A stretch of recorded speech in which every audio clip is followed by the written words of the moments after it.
À Montréal, plusieurs trottoirs sont recouverts de vieux meubles, de déchets, d'électroménagers aussi en ce lendemain du 1er juillet. Et Anne-Sophie, ça a un impact environnemental important, tous ces déchets-là.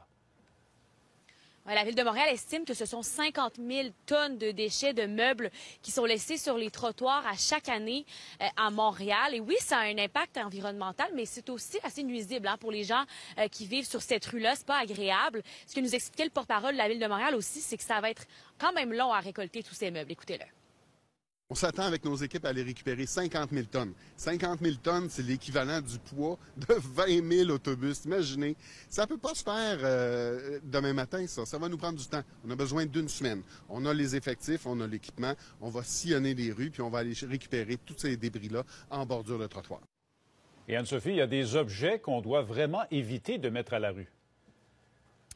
Les électroménagers, entre autres, les climatiseurs, les réfrigérateurs, il ne faut pas mettre ça à la rue parce que ce qui se passe, là, c'est qu'il y a des ferrailleurs qui passent le matin, disons le 2 juillet, ce matin, on en a vu quelques-uns, qui ramassent ces objets-là et qui ramènent ça à des sites de récupération de métal. Et dans ces sites-là, on ne fait pas nécessairement attention au côté écologique des appareils. En fait, ce qui se passe, c'est qu'en écrasant l'appareil pour récupérer certains métaux, il y a des gaz qui s'échappent de ces appareils-là. Et ça, c'est très nuisif pour l'environnement. Ce qu'on demande aux gens, c'est d'amener les objets aux écocentres les plus proches. Si vous allez sur le site de Go Recycle Québec, justement, là, il y a des écocentres qui sont disponibles un peu partout sur l'île de Montréal ou même ailleurs au Québec.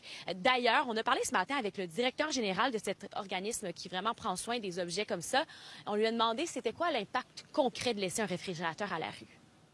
Pour chacun des frigos, un air climatisé, un congélateur, un cellier, un distributeur d'eau, un déshumidificateur qu'on laisse sur la rue comme ça, qu'on abandonne, ces appareils-là vont être ramassés par des ferrailleurs de rue, puis ils vont être traités en fait de façon illégale. Ce que ça veut dire, en fait, c'est qu'il y a des gaz qui sont compris dans ces appareils-là, qui vont être relâchés dans l'environnement. C'est des allocarbures, c'est des gaz à effet de serre importants. Donc, l'équivalent d'un appareil, c'est l'équivalent d'une tonne en gaz à effet de serre. Donc, si on regarde ici, on a 2, 3 appareils. C'est comme si on avait laissé un véhicule rouler là, pour rien pendant un an. C'est le même impact environnemental. Et là, je vous parlais des électroménagers. Pour ce qui est des meubles, il y a des organismes qui peuvent les récupérer, comme Rebut Récup, qui redonnent ça à la communauté, aux gens qui en ont besoin. Merci, Anne-Sophie.